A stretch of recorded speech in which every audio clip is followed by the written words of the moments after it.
Morning students, how are you? Today we are starting the last chapter of the history, and this is the final and last chapter of history, chapter number 11, that is the paths of the modernization. So in this chapter we will see how the modernization will start in the Asian countries just like China and Japan. Before that, we have already discussed in the previous chapter about the Canada or America, how to Europeans make their colony and rule over the areas. Now in this chapter we will discuss China and Japan, how they emerge as a modern developed countries. They have industrial development, they have technical development. So how it was occurred. So in this chapter, one by one, we will read about the Japan and China. So first of all, we are starting some historical background of China and Japan. So in first, we are taking about the China. So what about the China? Which kind of dynasty was ruled over here?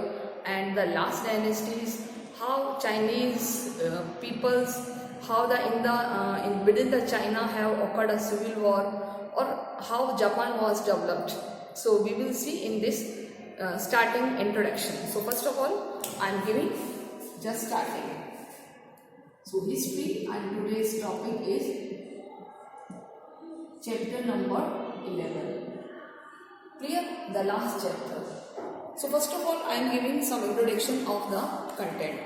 So east Asia में जो एक 19th century का था वो China का dominant था, यानी कि 19th सेंचुरी तक चाइनीज डोमिनेंस था। किस पे था? East Asia, the part of east Asia. Clear? तो यहां आपसे क्वेश्चन पूछा जा सकता है कि Chinese dominant on East Asian countries, that is till the 19th century. और यहाँ का जो लास्ट डायनेस्टी रहती था क्विन डायनेस्टी। लास्ट डायनेस्टी कौन सी थी चाइना की? Of China, last dynasty of China, that is the Qin dynasty. Qin मतलब इसको हिंदी में क्वीन कहते हैं, क्वीन डायनेस्टी। क्लियर? तो ये वहाँ की डायनेस्टी थी, जिसकी वजह से एक जो चाइना है वो बहुत किस तरीके से डेवलप हुआ वो हम देखेंगे। अब हम बात करते हैं जापान की। जापान एक क्या था? जापान क्या है? एक आइलैंड है, स्मॉल आइलैंड कंट्री, ए स्मॉल आइलैंड कंट्री, यानी कि एक छोटा द्वीप है। आपको पता ही है जापान बहुत सारे जो आइलैंड्स है उसकी एक चेन है, एक श्रृंखला है, तो उससे मिलकर के जापान बना है। Clear? So yet the few decades China was thrown the turmoil unable to face colonial changes. लेकिन जापान ने अपने आप को कैसे डेवलप किया है? How developed Japan.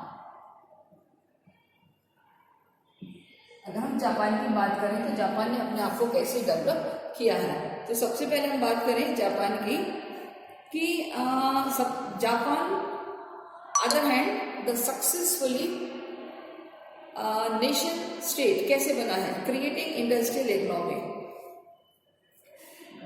Japan is successfully, सफलतापूर्वक क्या करा है इसने? Successfully build a nation state, build a nation state. सबसे पहले इसने अपने आप को एक नेशन स्टेट बनाया है, यानी अपने आप को एक राज्य के रूप में कन्वर्ट किया है। Clear? So creating and the industrial economy क्या बनाया है इसने? It developed in industrial economy। इसने अपने आप को किस में डेवलप किया है? इंडस्ट्रियल इकोनॉमी में and even establishing colony empire and also established colonial empire, यानी कि इसने और देशों को कॉलोनी भी बनाया है। अब हम देखते हैं कि किस किस को बनाया है। ताइवान 1895, सबसे पहले ताइवान में यहाँ लिखी थी, सबसे पहले किसको बनाया है? ताइवान। कौन से ईयर में बनाया है? 1895। Second number Korea. कोरिया को अपनी कॉलोनी कब बनाया है? 1910 में, 1910 में। किसने बनाया है? जापान ने। थर्ड, तीसरा देश कौन सा है? रशिया, जिसको बनाया है 1894 में।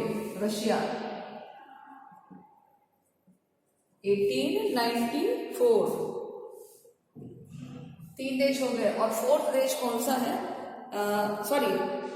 चाइना को 1894 में और रशिया को 1905 में। 1905 रशिया 1905 और चाइना को बनाया है 1894 में। चाइना मैं यहाँ लिख देती हूँ, तो चाइना नंबर 4 चाइना 1894। तो ये 4 एरियाज को जापान ने क्या बनाया है? अपनी कॉलोनी। कौन कौन से ईयर में? कौन कौन से ईयर में? Taiwan 1895, Korea 1910, Russia 1905 and China 1894। तो इसने अपनी कॉलोनी इस तरीके से डेवलप की है और अपने आप को ग्रूम किया है और इस तरीके से डेवलप हो गया है जापान। ठीक है, तो यहाँ हम क्वेश्चन पूछ सकते हैं कि हाउ डेवलप जापान। जापान क्यों डेवलप हुआ? सबसे पहले इसने अपने आप को क्या करा? एक नेशन स्टेट में डेवलप करा। दूसरा, एक डेवलप इंडस्ट्रियल इकोनॉमी। तो आप ऐसे पॉइंट बनाकर लिखेंगे 1 2 3, क्लियर? 3 पॉइंट लिखेंगे। अब हम 3 में ये थर्ड पॉइंट में डालेंगे कि 4 एरिया को इसने अपनी कॉलोनी बनाया। Clear? Chinese is reacted slowly, face immense difficult to as the south reduce the redefine the tradition open with the modern world and the rebuild। देखिए चाइना में इतना कुछ नहीं हुआ जितना कि जापान में हुआ। तो ये है जापान का। अभी हम चाइना के बारे में ये सब कुछ देख रहे हैं। ठीक है, विच द लास्ट डायनेस्टी? चीन डायनेस्टी। चाइना क्या है? सॉरी, जापान क्या है? स्मॉल आइलैंड कंट्री है। उसने अपने आप को कैसे डेवलप किया? इस तरीके से डेवलप किया। चाइनीज डोमिनेंट कब तक था? 19th सेंचुरी तक था। तो ये आपको ये 3-4 क्वेश्चंस करने हैं। अब हम और क्वेश्चंस की बात करते हैं। ओके, सो वीडियो को पॉज करके आप क्वेश्चंस को सॉल्व कर सकते हैं। Okay students, now next paragraph, that is कि the Chinese reacted slowly and the faced immense difficulties they refine. यानी कि चाइना में अब देखिए इतना ज़्यादा डेवलपमेंट नहीं हुआ, फिर किस तरीके से उन्होंने अपने आप को डेवलप किया। तो अगर हम इसकी बात करें तो चाइना ने जो अपने आप को डेवलप किया है थ्रू द एक पॉलिटिकल पार्टी है जो वहाँ पर communist political party, the Chinese communist party emerge victorious at the civil war in 1949।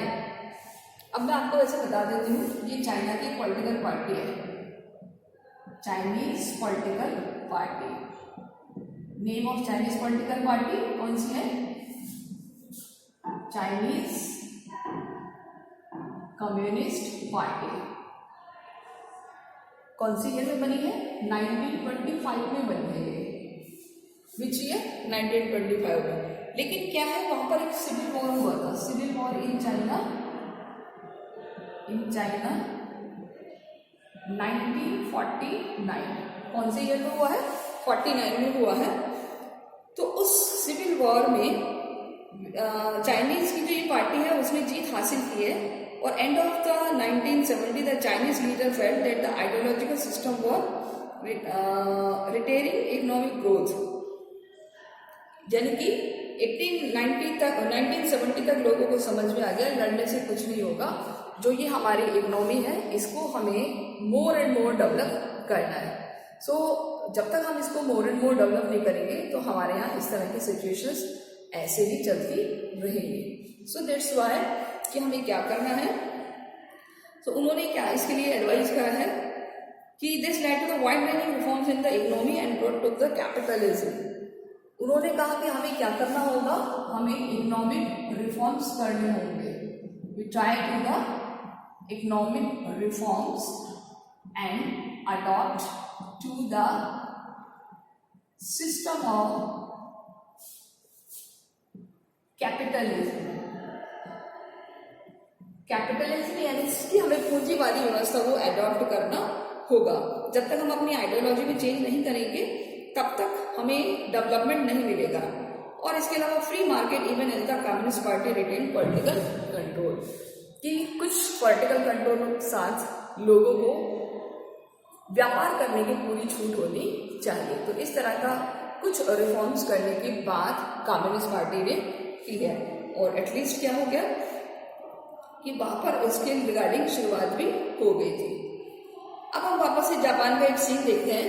आपको पता ही है कि जापान पर सबसे बड़ा क्राइसिस कब आया, क्राइसिस ऑन जापान। तो 1945 की बात है, आपको पता होगा। इसको कहते हैं एंग्लो अमेरिकन अटैक। ठीक है, आपको पता है कौन से प्लेस, हिरोशिमा और नागासाकी। क्लियर? तो इन दो प्लेसेस पर अटैक किया है बाय यूएस। ठीक है, एक क्या क्या है, बॉम्ब अटैक। कौन से प्लेस पर, हिरोशिमा और नागासाकी पर किया है। तो Japan become advance industrial nation but it drive empire to war, defeat hands of the Anglo-American force.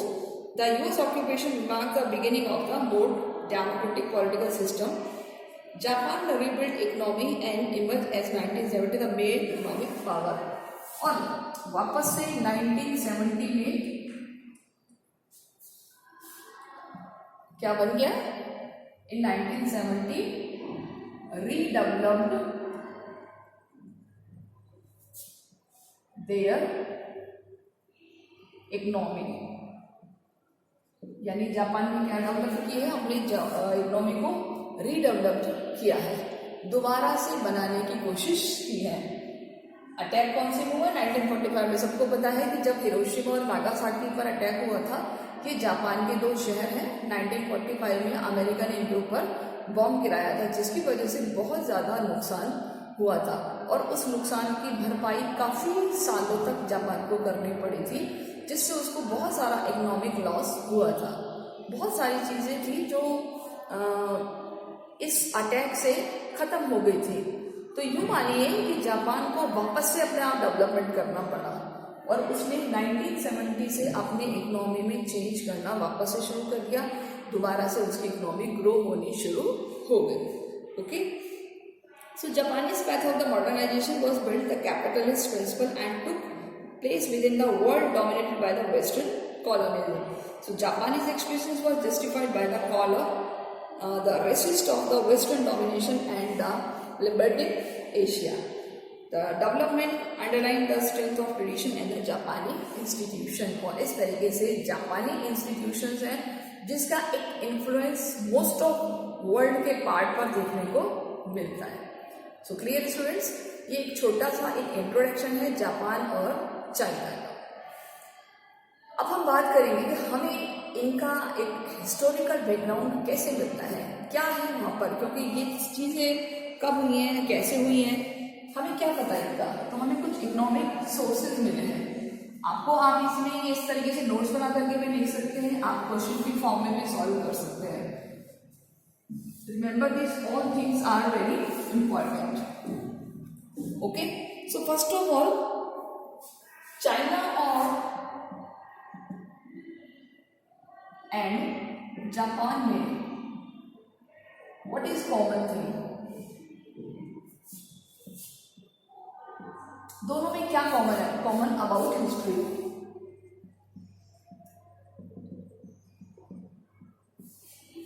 Clear? यानी कि चाइना और जापान में क्या कॉमन है। So what was the common tradition of China and Japan. तो सबसे पहले हम बात करें तो कि Japan and China have long tradition historical writing as history as a important guide with the rulers. सबसे पहले हम क्या लिखेंगे, बोथ हैव रिटन हिस्ट्री, यानी कि दोनों का इतिहास कैसे है, लिखित में।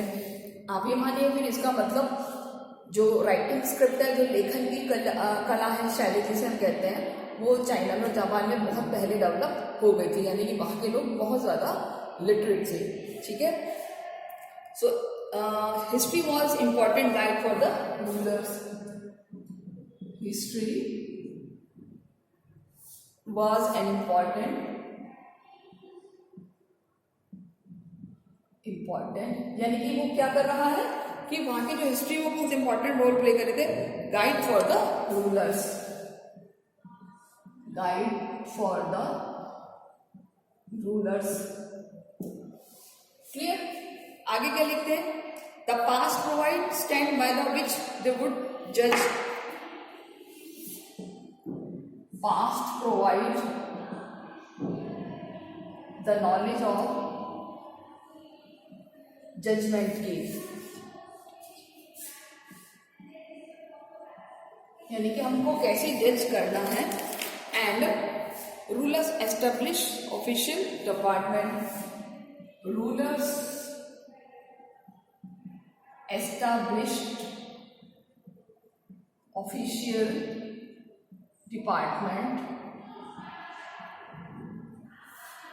Departments to maintain a record, to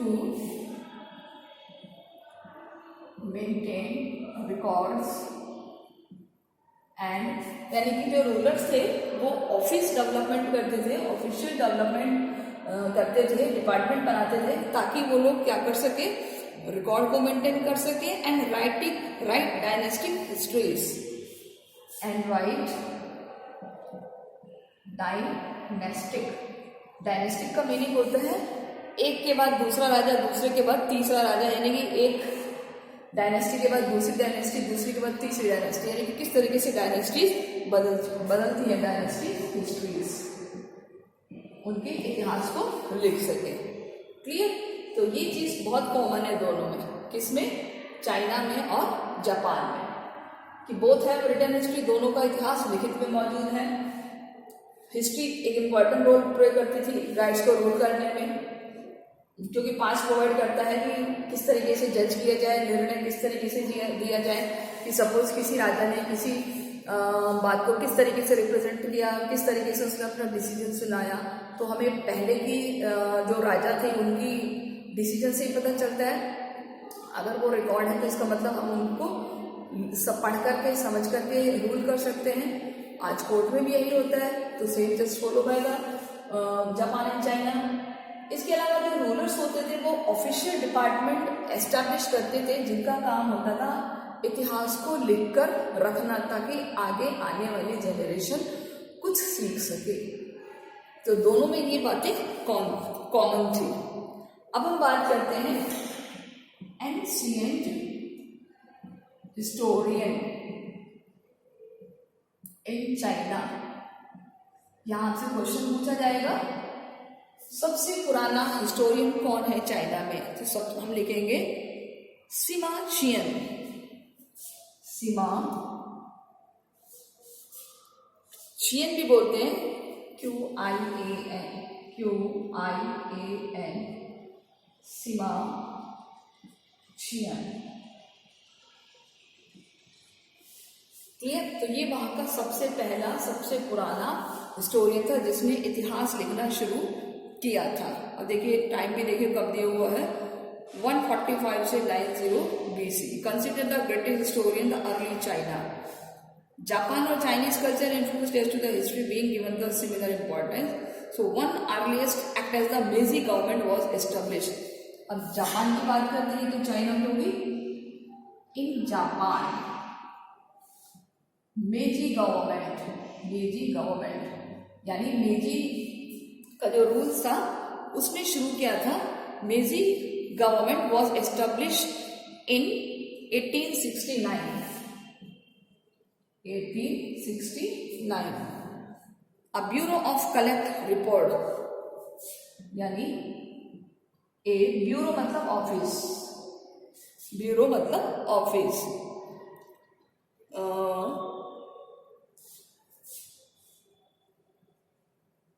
bureau मतलब ऑफिस एक डेवलप किया है कौन सी गवर्नमेंट ने, मेजी गवर्नमेंट में 1869 में डेवलप अ ब्यूरो या ऑफिस, किस लिए, रिकॉर्ड्स एंड राइट्स, फॉर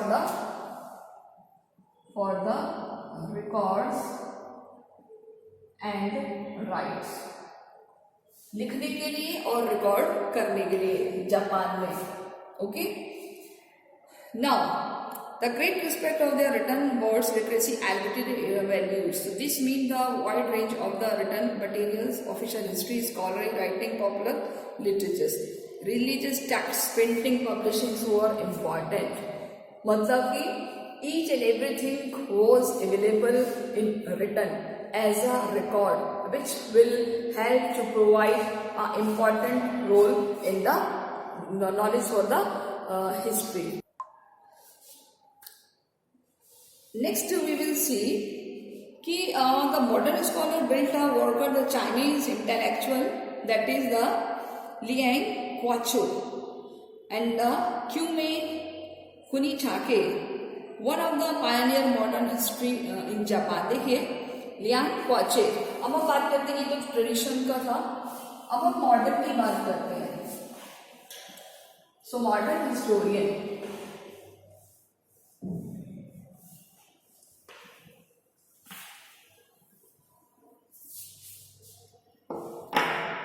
अब हम किसकी बात करते हैं, मॉडर्न। क्लियर? सो मॉडर्न में कौन आता है, मॉडर्न स्कॉलर्स। सबसे पहले चाइना, चाइना में किसका नाम दिया हुआ है, लियांग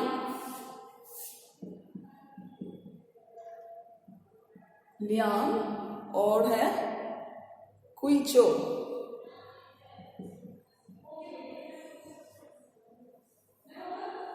ये है मॉडर्न लेखक चाइना के। अब हम बात करते हैं जापान के, Kume, that is the Kume कुनिटाके।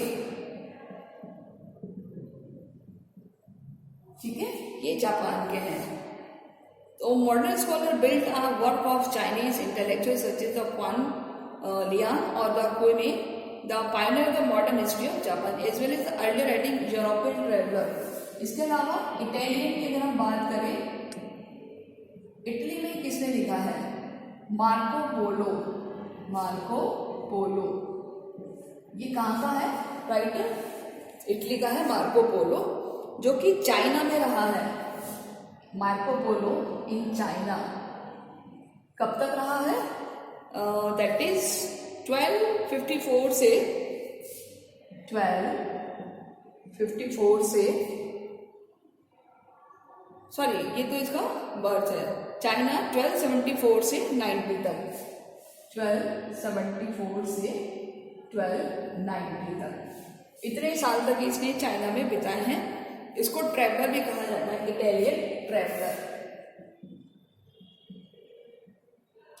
तो आपसे पूछा जा सकता है कि which Italian traveller travelled in China, Marco Polo कौन से ईयर तक, 74 से 2090 तक। इसके अलावा जेसुइट परसिस्ट का metro Ricky in China and the Luis Suarez in Japan.